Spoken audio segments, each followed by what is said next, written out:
mayo del 68. A mí esto me viene muy bien porque dentro de poco tengo que ir a hablar a un pueblo perdido de Cuenca y quiero aprender, ¿no?, de lo que se diga aquí, además de lo que uno haya podido leer, que es muy poco porque uno tiene, cuando estaba en el 68, uno tenía, bueno, estabas con el biberón y no te enterabas mucho, pero bueno, algo te enteras por la tele cuando tienes 10 años, pero antes no. Vamos a ver, mayo del 68 y las utopías, ¿no? Entonces, el tema está muy de moda, ha habido multitud de publicación de libros, ¿no? Y sabéis que incluso en la sexta, Navarrico siempre está ahí llevando a algún invitado a hablar de su libro, ¿no? Y entonces, bueno, pues el otro día estaba Gabriel Albiac, que ella tiene 68 años y tenía 18, y publicó un libro que se titula Fin de fiesta, mayo del 68. Hay muchos, ¿no? En este sentido, bueno, se podría hablar muchísimo. Yo hoy sí me gustaría que, lejos de presentar así un rollo, cada uno que quisiera aquí salir, o si no desde ahí el que no quiera salir, en la cámara no pasa nada, pues que hablara un poco alto para que... Hay gente, mirad, hay gente que quiere escuchar esto, ver esto, no les gustan ni los toros, a otros les gusta Julio Iglesias, veo por aquí gente que le gusta Julio Iglesias, los Beatles, que también a mí me gustan, pero hay gente que quiere esto, ¿no? No quiere, pues, el típico, no sé, la sexta, pero hay de gente para todo. Entonces, en ese sentido, me encantaría que ejerciéramos eso que dice la ciudadanía y que quisiera. Yo me acuerdo cuando estaba con 16 años que me costaba mucho hablar en público y te tienes que poner un poco las pilas porque empiezan a hacer todos preces a Dios y tú dices, me da tanto acojone que no sé qué decir. Y entonces te animas, aunque te corta mucho. Y hay que partir de una cosa, que como tenemos cuerpo, si no tuviéramos cuerpo, ¿no?, pero como te ven los demás y nos oyen, pues es que es imposible. Si te ocultas porque te ocultas y van a pensar lo que sea, y si hablas porque hablas y te van a cazar. Entonces, bueno, pues las utopías están ahí. En el mayo del 68 pasaron muchas cosas y eso es de lo que se trata. Muchas cosas que a lo mejor pues ahora mismo están pasando muchas más. Ahora mismo en el 2018 y no hace 8 años, parece ser que aquí hubo el 15M, antes la primavera árabe, y de lo que se trata es de, entre todos, pues dar ideas en la confusión en la que estamos, ¿no? En la gran confusión en la que estamos, muy típico de la posmodernidad, que yo no la comparto. Yo no creo que todos seamos posmodernos, pero yo creo que los posmodernos sí hacen una lectura de que todo esto, en donde estamos ahora, una vez que el cristianismo se viene abajo, una vez que el marxismo-leninismo se viene abajo, pues hay pequeños discursos. Y cada uno viene, uno con la esfera de la ecología, la otra defendiendo a las orcas, el otro con las focas, y cada uno que el feminismo, otros reivindicando la tauromaquia, otros destruyéndola. El conflicto de las interpretaciones, que se podría decir ahora, que cada uno te vende su libro, y entonces eso es la posmodernidad. Gianni Vattimo, que está vivo, es un filósofo italiano, y viene a decir eso, que el tema es el fin de la modernidad. Insiste mucho en cómo está la gente perdida, cosa que ya Ortega lo había dicho. Ortega y Gasset decía que somos náufragos y necesitamos una brújula. Y como no venimos de serie, la vida siempre es un quehacer, como insiste el filósofo Santos, que suele venir y nos da pues bastantes luces, y otros, ¿no?, que vamos a citar pues conforme vaya desarrollándose el evento, pues claro que sí. Es que no hay filósofo que, por malo que sea, no tenga algo que decirlo, ¿no? Pues la posmodernidad es eso. Ya no hay un ideal. Los ideales de antes eran gente que a lo mejor tenían la ética y la política pues más unido. Hoy un notas te sale diciendo que viva el comunismo y al rato siguiente ya sabéis. No hace falta decir más. Es así. Entonces, el conflicto es tan brutal, los mensajes son tan pluriformes, la gente estamos ya tan pues nutrida de mensajes contradictorios, que ahora es así, ahora es ya no así, que todo vale. Es el todo vale de Feyerabend, por ejemplo, un filósofo interesantísimo. No murió hace mucho y además tiene un libro precioso, ¿no?, Matando el tiempo, en el cual viene a reivindicar que después de todas las que montó, Feyerabend era un filósofo de la ciencia pues bastante polémico, al final viene a decir que lo único que importa en esta vida, se enamoró de una jovencita estudiante y salía con ella y dice, solo me interesa Sofía, además de la filosofía, pero más Sofía, ¿no? Y la vida es así, ¿no?, que muchas veces las ideologías son totalmente, vamos, unos rollos que metes a a la gente diciendo esto tiene que ser así, hay que cambiar el mundo, tengo estos principios y no queréis los otros, como dice Charlotte o Groucho Marx. El caso es ese, ¿no? Dar un poco de luz entre todos, ver la oscuridad en la cual estamos y, por supuesto, yo creo que filósofo se define, yo creo que todos somos filósofos en el sentido de que todos intentamos saber. Ahora, yo los sabios los odio, lo digo. Los sofistas es una escuela que Sócrates fue sofista y llega un momento en su vida, tenemos por ahí a un Sócrates, alguno más, llega un momento en su vida que Sócrates dice hay que hacer pensar a la gente, porque si no te quedas con la musiquilla y dices la izquierda es mala, la derecha es mala, y son, vamos, pues como lemas que los analizas y están vacíos, no sabes lo que dices, ¿no? Y yo creo que ahí Sócrates está presente, y matar a Sócrates es defenestrar ya nuestra sociedad. Sócrates incisivo, el Sócrates que nunca se callaría y diría sí, amén a todo, yo creo que no. Sócrates que además estuvo en la guerra del Peloponeso, o sea, que no era un señorín de estar ahí pues viendo el ágora, ¿no?, de Grecia, sino se implicaba en todo lo político, daba mucha caña, por eso le llamaban el tábano de Atenas, porque iba picando con su sting, que llamarían los ingleses, y provocando. Una sociedad que no provoca, pues una sociedad pues muy parecida a esta, ¿no? Entonces, pues ya cuando vea yo que se va levantando la mano... mi nombre es entonces Miguel Ángel, ¿podéis presentar? Sí, mi nombre es Andoni. Yo soy Francisco. Pues... y bueno, yo vine aquí un poco pues porque me interesaba Mayo del 68 como un fenómeno, porque bueno, me gusta la ciencia política, me gusta la filosofía, y bueno, pues evidentemente cuando vemos un poco nuestra historia, pues Mayo del 68 siempre aparece como una fecha, ¿no? Y bueno, algún libro he leído de filosofía que citaba Mayo del 68 y bueno, quería saber un poco más, ¿no?, lo que había pasado. Porque bueno, yo soy psicólogo también y como psicólogo siempre hubo un tema en la investigación que me interesó mucho, ¿no?, que es la identidad personal, ¿no? Cómo las personas, los individuos, construimos una identidad personal. Y desde ahí me di cuenta que bajo la modernidad que explicaba Miguel Ángel antes, sí que es verdad que ahora tenemos múltiples referencias, múltiples posibilidades a la hora de constituirnos como individuos, pero muchas veces no sabemos, estamos perdidos, ¿no? No sabemos cómo usar esa libertad de elección que ahora tenemos y que antes pues igual nos facilitaba otros cauces, ¿no?, culturales. Entonces, bueno, pues venía un poco para nutrirme de lo que pudiese aprender aquí, para bueno, pues seguir pensando y reflexionando sobre ello. Muy bien, además estos jóvenes estuvieron el otro día en lo demás, celebramos el sábado, bueno, el 5 de mayo hizo 200 años que palmó, dicen a los jóvenes, pues Marx. Además a la misma hora estaba dando Carlos Madrid, a las 12, pues a la hora que nació estábamos aquí, ¿no? Entonces bueno, pues igual que le dimos un tirón de orejas, también pues le hicimos unas reverencias, ¿no? Venga, a ver. Sí, bueno, yo soy Francisco, también he venido porque a nivel cultural yo me he criado en un país de fuera, he estado 40 años en Bélgica y bueno, a nivel cultural pues Francia siempre ha sido un poco pues la referencia, a nivel televisivo, a nivel radiofónico, pues la televisión francesa, los medios franceses, pues he estado siempre bastante conectado. Y bueno, pues Mayo 68 yo siempre lo he oído, siempre he visto políticos que han nacido en Francia por lo menos, que han nacido de esa corriente, que se han desarrollado. Y bueno, pues ahora también estos días con el tema de Pau Iglesias, del chalet y de todo eso, las contradicciones, porque es lo que están hablando, las contradicciones de las personas, yo recordaba también el personaje que ha sido el símbolo del Mayo 68 en Francia, que era Daniel Cohn-Bendit. ¿Y qué fue Daniel Cohn-Bendit en el 68? Que fue realmente un revolucionario, bueno, pues, y lo que es ahora.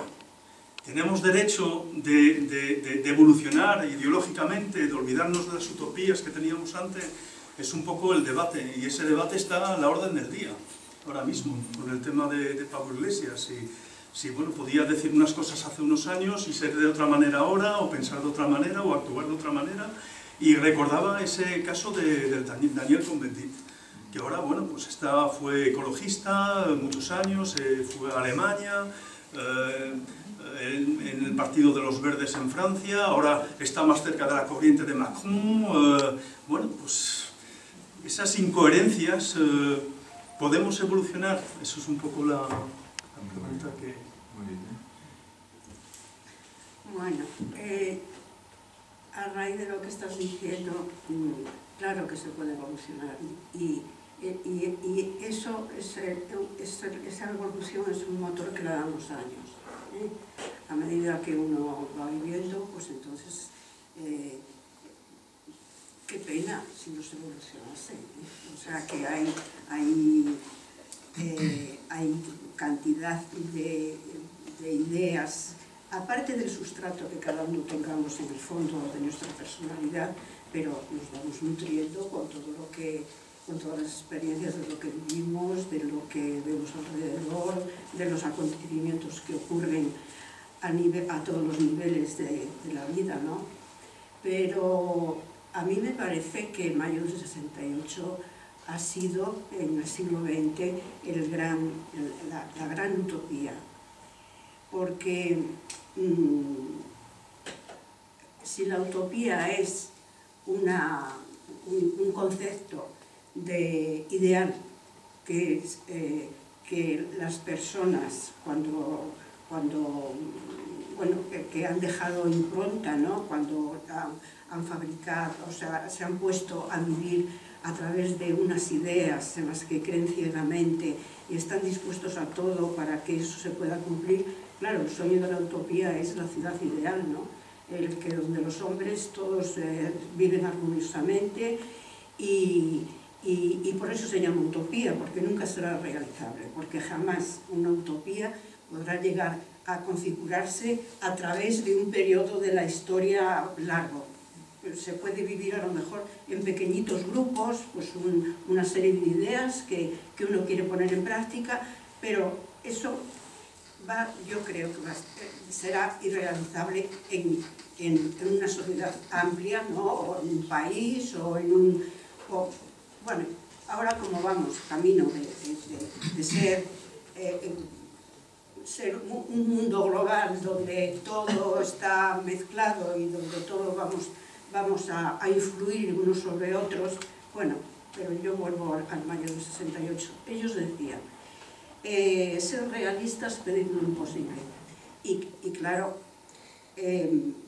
fue un movimiento que influyó en Europa, en América, que después muchísimos de los logros que se realizaron allí, o sea, que se intentaron poner en funcionamiento, ahora tenemos muchas ideologías en todo el campo, en todos los campos, que recogió de experiencias anteriores también el mayo del 68. Por ejemplo, todo el tema de los... Además, se dio la particularidad, es que es la primera vez que se realizó una huelga que no procedía de un movimiento obrero, que eso es, vamos, yo creo que fue la primera vez que se puso en marcha un movimiento que no era para reivindicar unos derechos laborales. Entonces, del mayo del 68 se le dio un impulso enorme. Primero, alrededor de los años 60 empieza un fenómeno que a mí me parece que en España nadie se lo podía imaginar que se podría realizar, que era la secularización. En el seno de la Iglesia Católica empiezan a salirse los sacerdotes y empiezan a pedir las dispensas, eso ya revolucionó la sociedad de una manera tremenda, la gente se volvía loca, el cura que se ha salido, el cura este que se ha casado, el otro, pero tú has visto y se ha marchado con aquella chica que pertenecía al movimiento de acción católica y fíjate tú, ahora resulta que viven juntos.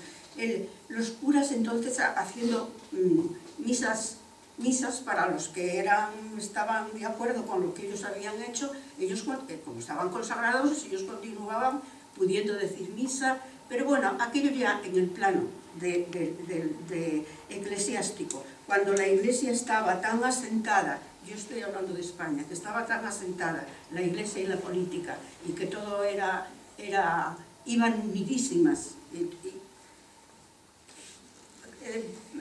movimientos feministas se le dio un impulso. Al tema de la ayuda a los países del tercer mundo se tomó más conciencia de lo que significaba la pertenencia. Por ejemplo, en América, muchos movimientos a favor de los indígenas nacieron por la influencia también del mayo del 68. Por primera vez hubo una especie de enfrentamiento entre los padres y los hijos.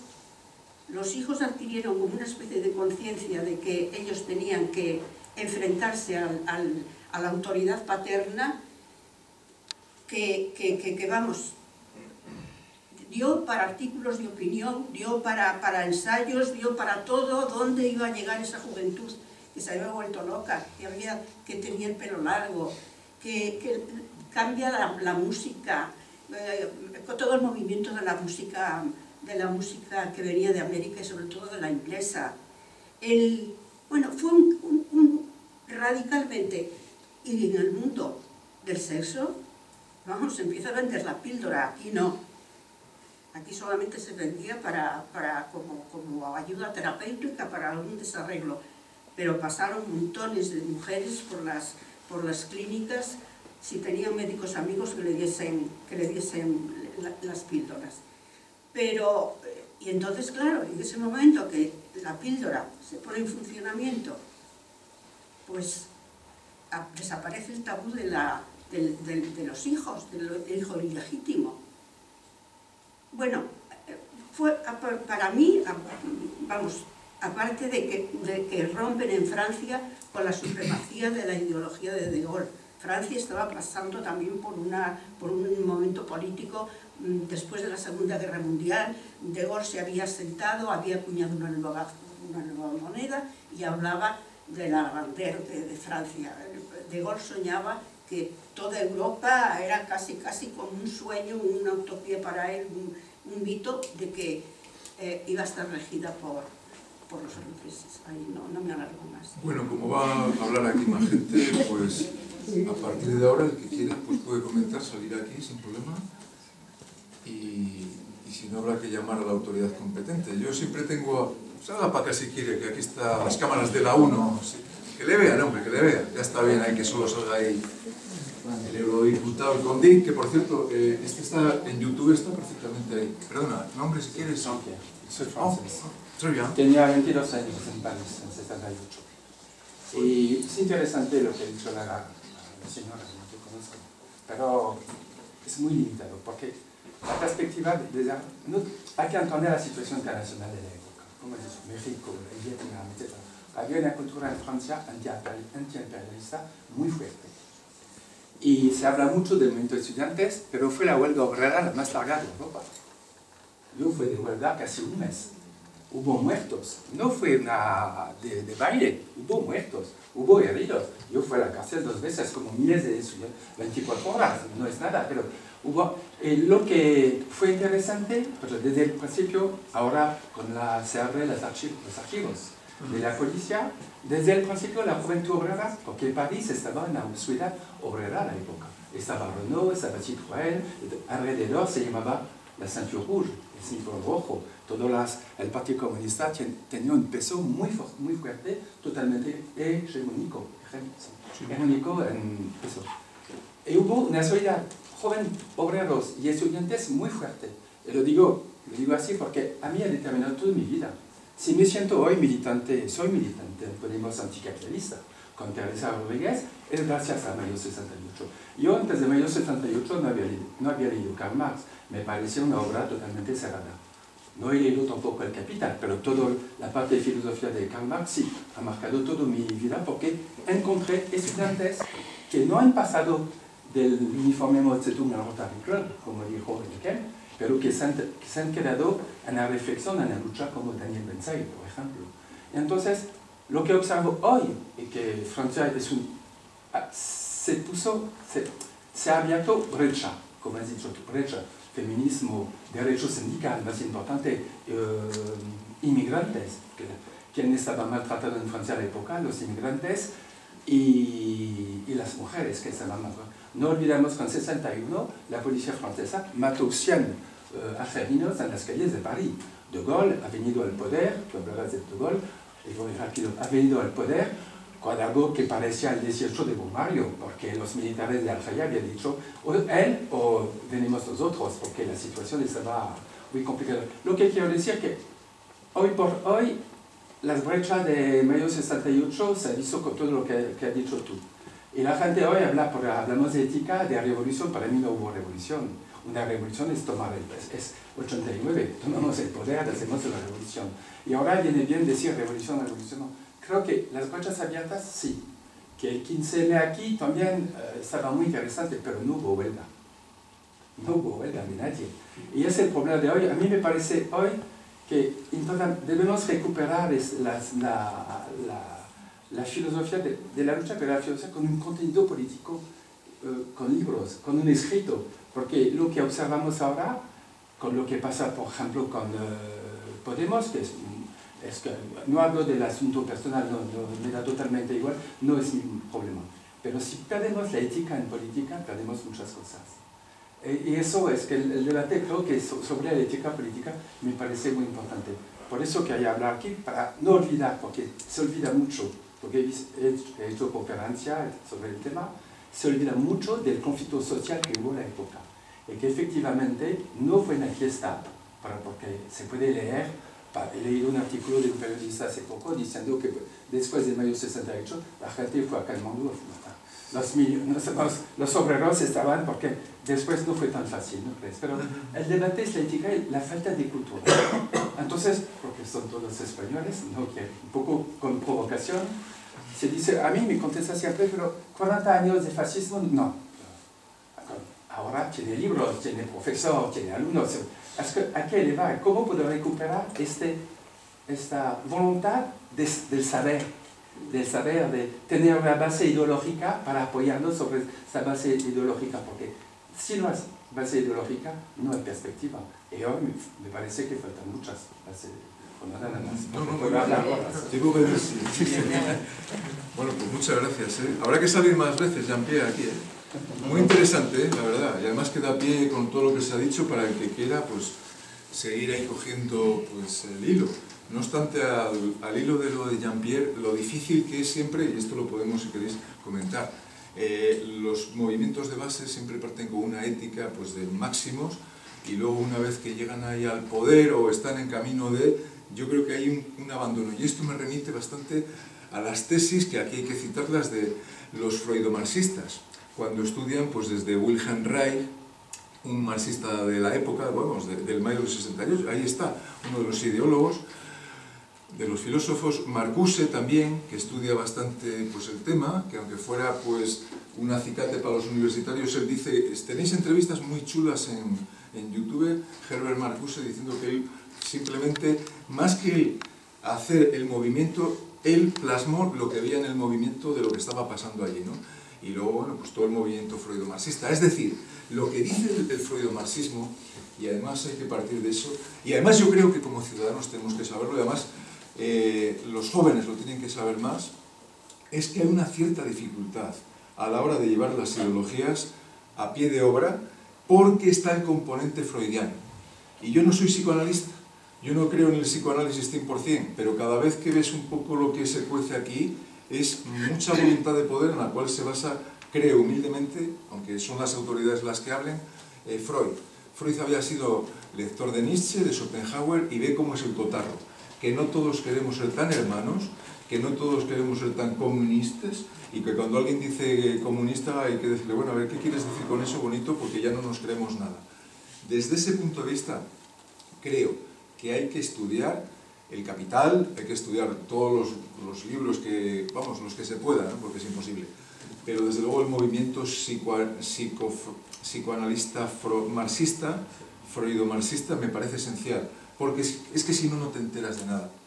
Hay un filósofo español, era jesuita, y le cito porque aunque uno no comparta que celebrar las misas, yo no creo en sacerdotes ni hostias, ya lo creí en su momento, pero sí respeto a la persona en otras cosas, ¿no? Y a Luis Cencillo sí venía a decir un poco que el componente del psicoanálisis que estudia, que el hombre es un ser de profundidad, que no es ese ser que intenta, cuando estaban allí en la Asamblea Nacional, pues Marat y todos los de la Semana Trágica en Francia, queriendo repartir, ¿no? Danton, Magat, Robespierre, ¿cómo acabaron, hijo mío? ¿Cómo acabaron en ese intento de la fraternité, égalité, y fue pues tremendo lo que se ha visto. Y yo creo que eso nos tiene que servir para aprender lo que está antes de nosotros. No quiere decir que nos marque, pero el psicoanálisis viene a decir que el hombre, lejos de querer la igualdad, pues luego quiere joder al otro, lejos de querer hacer una sociedad más fraterna. Prueba de ello, además lo voy a decir así, es que muchas veces es curioso. En Facebook tú puedes poner que hay un debate sobre el mayo del 68, pero aquí luego no ves a muchos de esos que a lo mejor practican o están en partidos políticos o en tal